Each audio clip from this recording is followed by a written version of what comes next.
Boy howdy, it has been a minute. If you've been following this channel, if you haven't, welcome. I'm so glad to have you. If you've been following, you know about the road to Retaliation. We started, what, 10 years ago? I don't even remember where we started playing through every single Awakened Realms game. Well, I have in my pretty little hands here the final version of Nemesis Retaliation. So if you backed it, this is what you'll be receiving. If you didn't, oh my goodness, the cat hair. Harley got on. Harley! Maybe he'll grace us with his presence today. But if you didn't back it crowd, there were some game stores that backed it as well, so you may be able to get copies with them. I will check with my local game store, Cape Fear Games, to see if they backed it. But Awakened Realms sent me this copy, and they sent me the all-in version. You can watch the unboxing video here to see everything that's sent. Today we're just reviewing the base game. As you can tell from the thumbnail and the title, overall this is a positive review. There are some negatives, but I want to explain exactly why for both, because I want you to be as prepared as possible so that you know whether or not to purchase this, or if you have, what to look for. Nemesis Retaliation is the third and final installment in the Nemesis trilogy, following Nemesis Lockdown, which was largely an extension of Nemesis, and then Retaliation, which is somewhat of a rewriting. I would say they skinned the game down to its skeleton and then rebuilt with new muscles and new skin. Kind of gruesome. But so is the game. If you're wondering what Nemesis is, it's basically Alien. This is basically Aliens. But do you know what else we love? Other than board games here, we have been getting into trading card games. So if you enjoy trading card games or want to look into them, the best place to buy them is cardtrader.com. That's where I get all of my cards from. And if you want to do a combined shipping special, you can use CardTrader0. If you use my code GeekDeals, you get 5% off your first order, and you help support this channel. If you want to help support the channel for free, hit the like button and also subscribe to let me know that you want to be here. That makes me happy. Thank you. Okay, so for the base game, I was sent the Sundrop Miniatures version. There's also the cardboard standee version. I do have cardboard standees in here as well. First negative is going to be the box size. It's just a little bit too small for this game. I had some trouble getting the player card holders and the player boards all to fit in the spots they're supposed to. So the box closes, but with a gap of about that much. Don't really love that. That could be user error. If you find a way to make the box close, please let me know. But organization in the box is actually quite good, so it really reduces the setup time. There's still plenty of setup time because it's a large game, but it's a lot of just open a tray, put it here, take out the blocks or the cards or the tiles. That's what we call them, not blocks. Take out the tiles and put them here. So other than the character tray holder and the card holder, I'm quite happy with the storage system inside here. Let's start out with the rule book. Now, if you haven't played the other games, you might not notice, but this is a different size than the rule books of Nemesis and Nemesis Lockdown. They were the typical Awakened Realms squared rule book size, which I don't like because they're just too big and bulky and loose. I know it makes for a thinner rule book, but this is just easier to open and read like a book. So big improvement. Love that. As far as reference ability, because this is a type of game, particularly during your first play, you're going to be referencing the rule book. Maybe sometimes after that, but the rules are pretty streamlined, so you shouldn't be doing a lot of referencing. But it's got reference tabs, and they make sense. I had no issue. Also, you will have to read the whole rulebook because this is not just building on Nemesis or Lockdown. So if you played Lockdown, you would have noticed that the rulebook had sections highlighted where it said you can ignore everything except for these highlighted sections if you already know how to play Nemesis. So you would just go to what the new additions were. This doesn't have that because, again, they kind of restructured the whole game based on the bones. So you do got to read it through once. And this one, it's hard for me to be too objective since I already know how to play the previous two games. I'm not coming in this blank like a first timer learning the rules.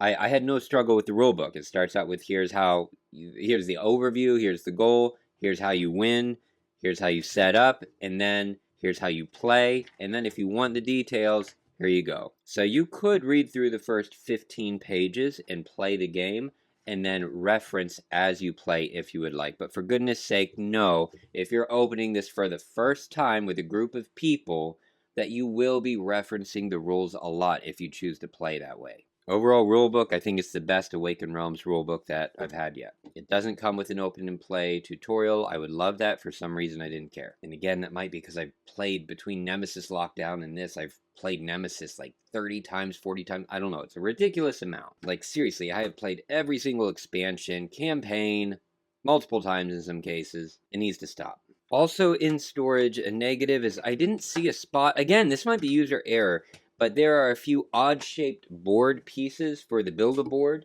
and I didn't see a spot specifically for those. I saw a spot that might be, but it didn't quite work, so you lay them loosely at the top. A lot of games do that. I just don't really love that, so I would have loved a spot that actually holds and secures these. If it's there, please tell me. I'm open. Bag was great quality. No loose strings. It's not ripping. Yay! So in Nemesis, you're exploring through a lot of rooms in this facility in order to complete a mission while aliens try to kill you. That means those rooms each have their own rules. Nemesis games have always had a room's rule sheet, usually 2 of them. And there's still that big square shape, which I guess is okay. I would have preferred something more like the size of the rulebook, honestly. But we'll deal with it.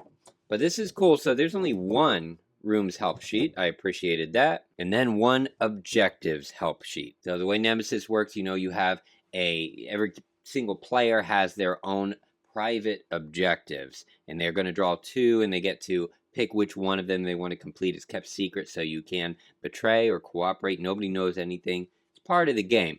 But if you get your card and you don't know what it is, just ask for this, and it explains exactly what the objectives do, as well as defining the terms. They're pretty self-explanatory, so I don't see a huge need to reference that, but I can see if you're newer to the game using it. Which, while we're speaking of help cards, there's only 1 help card in this game. Really surprised me, because if you remember, Lockdown had what, 3 help cards in order, just as you're playing, like quick rules reference on 3 different cards. Not so. They've streamlined it. Just 1 help card with less on it than the previous 2 games. At first that scared me, but actually it was enough, and I think that says something good for the changes they made. If there's help cards I missed, again, tell me. Bag development has been streamlined, and I love it. There's a moment, so you have the player phase, you take your actions, then there's the intruder phase, where the aliens do their things, and then some kind of event happens in the facility, and then you draw a token from the bag development. And that represents kind of what the aliens or intruders, I should call them, or the prime bloods, are doing that aren't visibly on the board. Well, in the past, you would take a token out, and depending on what symbol was on it, you had a help card to tell you what it did, and then you put the token back in the bag. When an intruder would appear on the board, so you draw a token out, it would tell you what kind of intruder to appear on the board. You would put the intruder on the board, put the token to the side, and then when that intruder was removed from the board, put that token back in the bag. Sometimes you'd be instructed to remove tokens. Look, in this one it's simpler. When you take a token out of the bag, it just goes back in its pile. It stays out of the bag. Done. It doesn't matter when it happens, how it happens, unless it's a blank token. That's the only one that goes back in the bag. Okay, so blank token goes back in. Everything else goes back out. And you have your cheat sheet. So I guess there is another help card, and I didn't even notice it, which says something good. So the Queen rules card that goes at the top of the board there tells you what to do for bag development and all of that stuff. So I guess this is one of the help cards, but they did that pretty smooth, because I just now realized that's where the help cards went, was right here. For some reason it's simpler and it works better. The tokens, however, are not actually my favorite. I mean, they're fine as far as functionality. You've got the picture of the type of intruder, as well as a name of it, and on the opposite side, a symbol. So when you draw it out of the bag, only one of the sides usually applies. That's fine. I suppose it's easier to read. Again, it streamlines and simplifies the game. You don't have to look at a random symbol and memorize what that symbol represents. So in the past games, larva was like a small squiggle, and then a creeper was more of a small squiggle, and then an adult was several squiggles, and then a breeder was even more squiggles, and then the queen was the most squiggles. I kind of enjoyed the symbols, but it was sometimes I did have to reference the rules and be like, oh wait, which one is this? This takes that away, okay? It says larva. It's a larva. It even has a picture of the miniature that looks exactly like the miniature. So there's no memorizing here. I think that was a smart choice. Art-wise, I would have preferred some, drawn or painted art. You'll never make me happy. All right. This game introduces the oxygen system. So in Nemesis, you didn't have power or oxygen to deal with. You could move about freely through the facility. In Lockdown, we were introduced to power, where you had to power the different floors that you were on. And if the power was on, then you got advantages. If the power was off, you got severe disadvantages. In this one, you have oxygen. You don't have to worry about power. And I think this is an improvement on what they did with the power system. It's a little more simplified, less distracting. So the board is divided into 3 sections, A, B, and C. And C is like the deepest in the facility, A being the entrance, B being in the middle. Each one of those sections has an oxygen or a life support token. You can turn the life support on in that section for there to be breathable oxygen. Or you can turn it off for there not to be breathable oxygen. When you're not in an area with the life support on, then you have to use your personal oxygen supply. Thematically, this makes sense to me. And it's conveniently on, where are you, player board? It's conveniently on your player board and on your one help sheet that at the end of the turn, if you finish your turn and you're in a section that doesn't have life support on, then you lose 1 oxygen. Easy to do. You run out of oxygen, you die. I found this kind of kept the game moving at a pretty good pace because they give you plenty of oxygen, but as you start to run out, you start to get a little more nervous, and it feeds into the cooperation betrayal mechanic because you have more opportunity to help others by turning on the life support or giving them your oxygen supplies, or not helping them by turning off the oxygen support or not giving them supplies. Life support, oxygen support, whatever. So this was a breath of fresh air. Thumbs up. Then come the actual miniatures, the Prime Bloods. That's right, the Prime Bloods. These are kind of a return to the Intruders of the original game. In Lockdown, they went more for a bat-type creature, the Night Stalkers, that were more powerful in the dark and shied away from the light, and some people were not happy with that big of a shift. These are more like Intruders. There's no darkness and light mechanic, which honestly I liked. I didn't mind the Night Stalkers at all, but these do feel a little more Nemesis. And again, a little more simplified. In previous games, you had, 5 types of intruders, I believe? You had larvae, creepers, say it with me now, creepers. You had adults, breeders, and queens. Now you still have larvae. You do not have creepers. Correct me if I'm wrong. I don't believe I ever got a creeper. You've got the adults, you've got the drones, and you have a queen. Just like in the previous game, you can still get infected and have a larva grow inside of you. You still have to resolve contamination cards, which, where did I put you?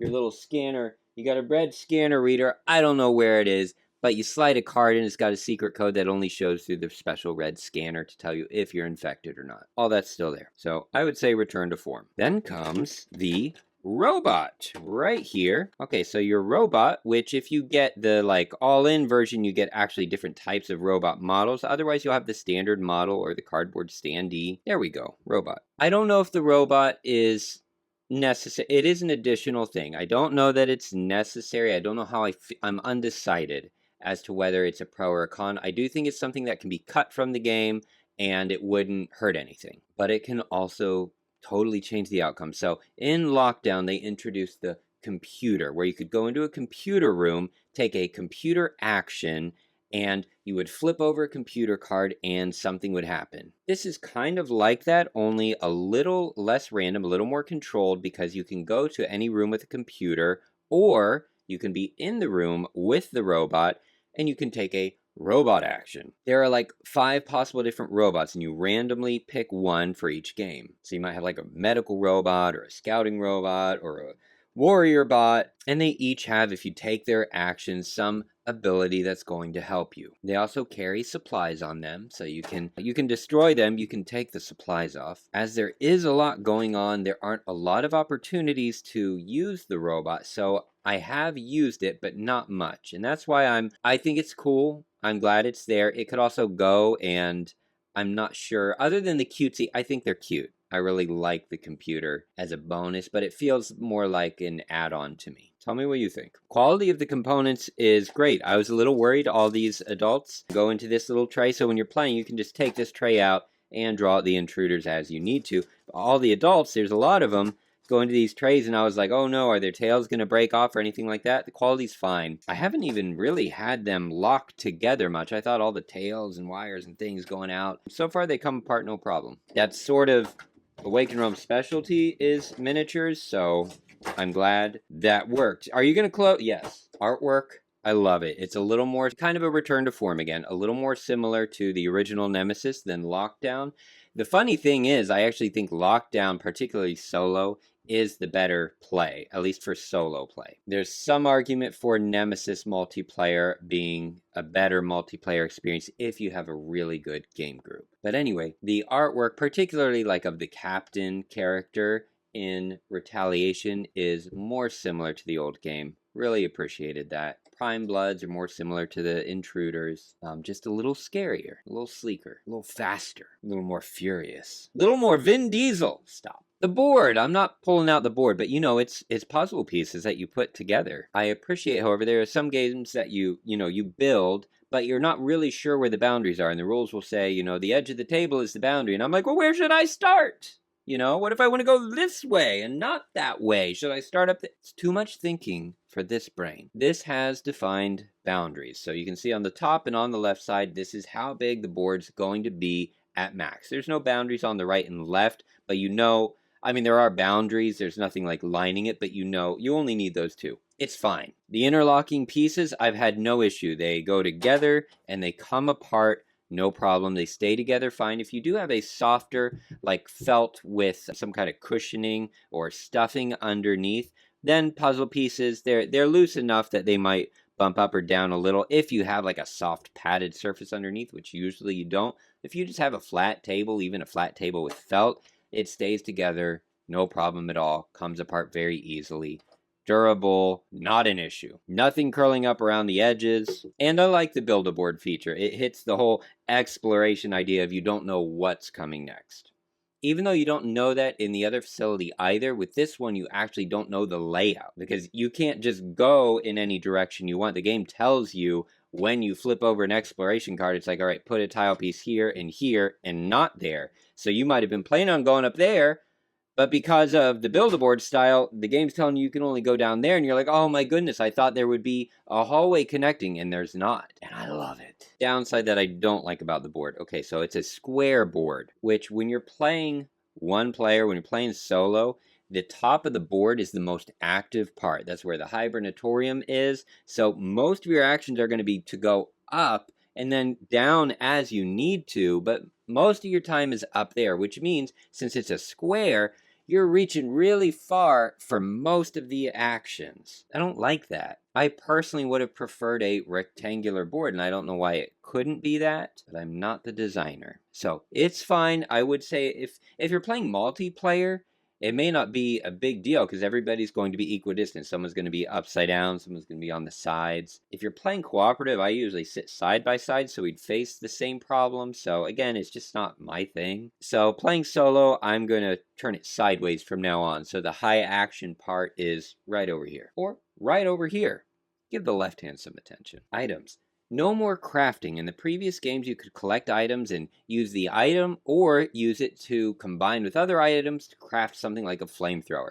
In the original Nemesis, that made a lot of sense. It made sense in Lockdown 2, but definitely in the OG Nemesis. In Lockdown, well, yeah, because in Lockdown you had the whole crafting room thing. So that was a pretty integral part of the game. There's no crafting in this because there's no time. You're a military squad going in to complete a mission, not build stuff. It's not Legos. No more crafting, no problem for me. Items, it's a little easier to know what you get from a room. So if you go in a room and you use a search action to get an item, you simply draw one item card for each type pictured. So if it's like green, green, red, you draw 2 green and 1 red.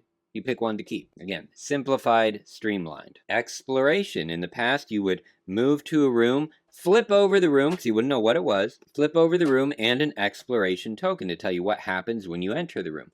None of that now.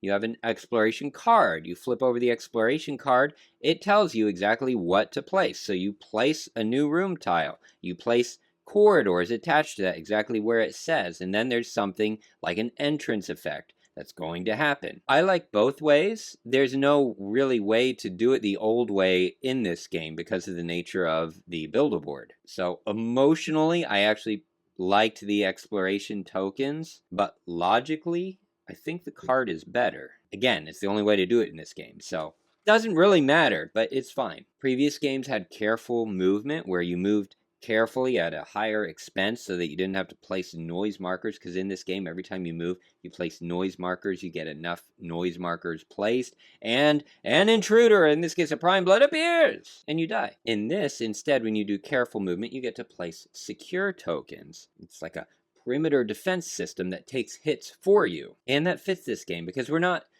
like crashing through the facility, but we're not super stealth either. We're just trying to move fast, efficient, and careful, and the secure tokens actually help you to do that. It's worth the cost. Super cool system. Player interaction. It is on par or increased from other games, in my opinion. Lockdown introduced the what are those? The priorities. You know, the corporate people were going to come at the end of the game, and they were going to have some kind of mission that they were going to accomplish. So each of you had secret tokens to try and find out what they were going to do. Were they going to kill everybody in the little cargo pods? What were they going to do, right? So there was that player interaction of trying to help each other or not help each other, because you never knew who was telling the truth about what that final task was going to be. I enjoyed that. It introduced kind of a blood on the clock tower kind of element, but it did complicate the game. I think Retaliation simplifies that. So there's a common mission task that either must be fulfilled or must not be fulfilled. That's it. And it increases the player interaction because you must help each other if you want to complete that mission task.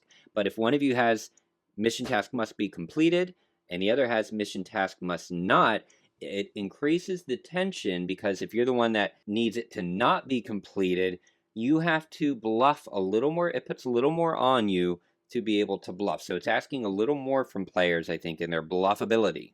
I thought it was an improvement. It does seem to simplify the other private objectives. So you have a common mission task, and then you take 2 private objectives, right? You're either going to have your personal one or your company one, and at any point in the game you can decide which one you're going to use, which is a new change that I kind of liked. I didn't mind it in the old games either, though. So in the old games, what it was is the first character that died, or the first time an intruder came on the board, that was a trigger moment, and you had to decide at that point. You're like, oh no, there's no more time to complete 2 objectives. I have to pick which one's going to be done. And everybody picked at the same time and kept it secret. In this one, you can pick the objective you're going to focus on at any point. Whoever does it first gets rewarded by taking extra actions. Whoever picks second gets to take just a few less extra actions, or 1 less extra action, and so on and so on. It dwindles down so that if you pick your objective last, you have the most information, but you don't really get anything extra. Or maybe you get 1 card. I'd have to look. It's on the board, which means I'm going to look on the board right now.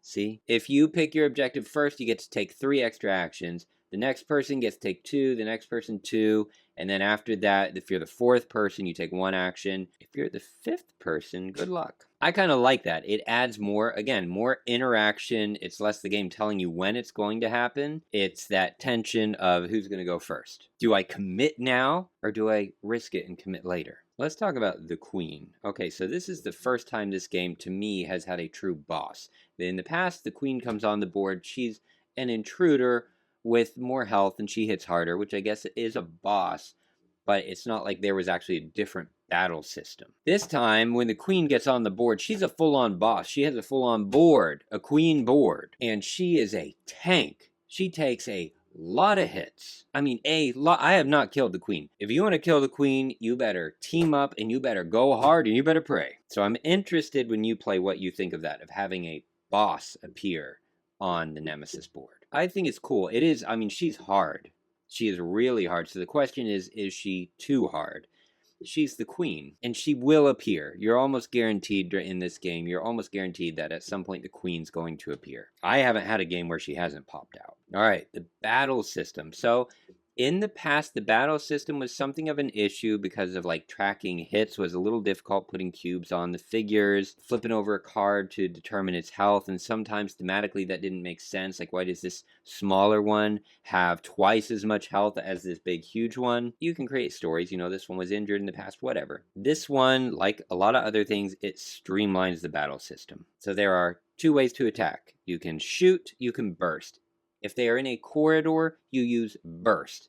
That's where you have to spend ammo, but you get to hit a lot of them, and they're easier to knock out. So if you roll a burst dice, and you roll a, I'm going to pretend that was not the lowest possible result, and you roll a 3, that means you get 3 hits. Each intruder in there is only worth 1 hit, unless you start playing by special rules and things where they have more than 1. Or it's the queen, because she's a boss and has her own rule set on the queen board. Anyway, thing is, no matter what you roll, you hit something, and you take it out. And I like that. There's no misses. It's just there is a possibility of spending ammo. When you burst, you're almost always going to spend ammo. You've got grenades as well. They always hit.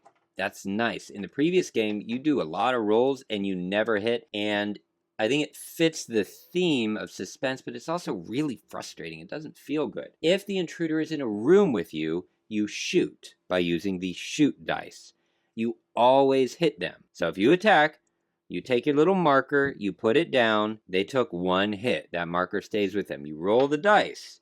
If the number you roll is the same as the marker amount or lower, then they're gone. All right, so if it's got 3 markers and I rolled a 3, it's dead. If I 3 markers and I rolled a 4, it's not dead yet. So I still think that's not totally perfect, as you do have to use the markers to track their health, but I haven't really gotten confused or lost, like which marker belongs to which yet. So maybe it's fine. I like rolling the dice over flipping cards to find out their health, where in the previous game you would flip over a card and look at a number to know whether it's, 1 health, 3 health, or whether it fled with fleas, because these are giant fleas. I'm sweating, and that's because, as I say in every video, my air conditioner is too loud, so I have to turn it off to do this, and it's close to 100 degrees somewhere out there. We're gonna get through this. Why does he have 3 buttons down? Now you know. I'm basically in the tropics. But anyway, rolling the dice to find out their health just feels a little more thrilling. Character health is different,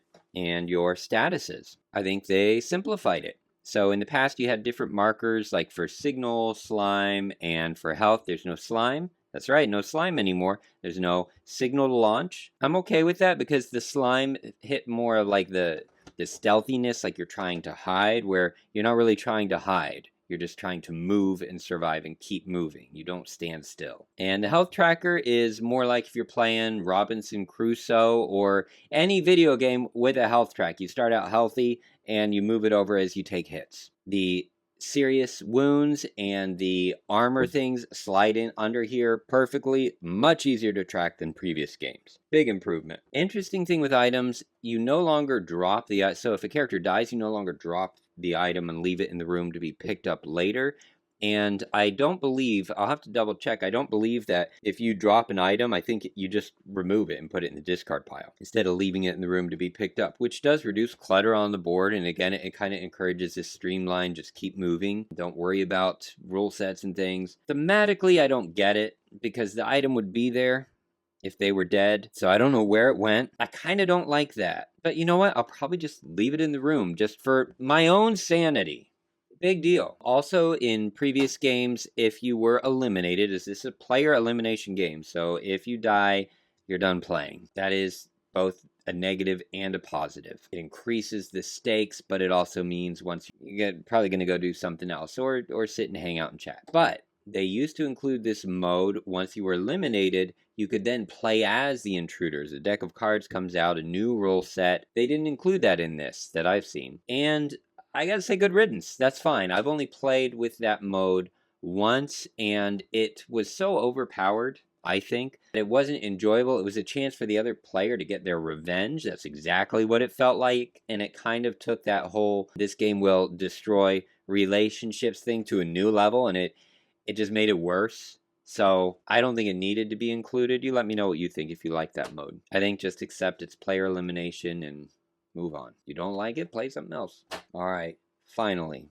overall impression. This is a streamlined version of the game. It moves smoother, it moves faster. The rules are simplified. The suspense is less than Nemesis, but the tension is higher. It is primarily a multiplayer game. It is designed as a multiplayer game that comes with a very simple, like 2 sentences, less than a full paragraph, really. Well, I guess that's not possible. It's a full paragraph. But anyway, it's a full paragraph of rules for solo. This isn't a solo game. If you play it solo, and by solo I mean you're controlling one character. So if you're playing alone, controlling one character, you're missing out on a lot, I think, because the characters have interaction abilities that aren't required to use, but they're there. And the intruders as well have interactive abilities that, again, you don't need to use, but you're going to see what you're missing by controlling one character. So I don't recommend this solo. If they wanted you to control one character, I think they'd have to make adjustments to the mode so you don't feel like you're missing out. They're not obligated to do that. I'm not into every game needs to have a solo mode. However, you can play it alone and thoroughly enjoy it and still get all of those interconnected character abilities and intruder abilities by controlling more than one character. So play cooperatively as one person. Just have 2 player boards. It's not overwhelming. One nice thing when you're only controlling one character is the game moves fast. You can have a 30-45 minute game, which for something this big is remarkable. If you play cooperatively by yourself, of course, you're maybe doubling that time, but you're getting the full experience. So still play it alone, just play it cooperatively with at least 2 characters. Cooperative mode with multiple people, if you've got like 3, 4 people, 5 people, then that is hard mode. It's much harder than the semi-cooperative mode because you have to complete everybody's task. Everybody doesn't have to live. You just have to complete everybody's task. Objective. I would recommend you do, as the rulebook kind of includes an easier mode. I would just call it, reasonable mode, where you just agree as a group, all right, we've got 5 people. We're going to try to complete 3 objectives. I think you're going to have a better time. And then if you got a hardcore group, it's real good, and they want hard mode, which I do, then do all the objectives. All right, y'all. I've done playthroughs of the previous Nemesis games. I'm a little nervous about this one because of the square board. I can't fit it all in camera, so I've decided I want to do a playthrough. I'm just not going to be able to show the whole board, so I'm going to show the most important part of the board and show you the cards and things like that. If for any reason I have to move out of the camera range, I'm going to try to have a backup plan for that, but I'm going to try to just explore in a way that I never have to move out of the camera range. And I think that might work. But look, I've got Sangrivores and I've played it. I've got the Shirians and I've played it. I've got the Insider expansion. I have not played it. I've got the Untold Stories 4. I haven't played it yet. What do you want to see? Do you want to see a review of those? Do you want to see a playthrough of one of those? You can see them all in my unboxing video. What do you want? Last time I listened to you, and I'm going to listen to you this time. Tell me what you want. But as always, be patient and give me time. I'm just one man.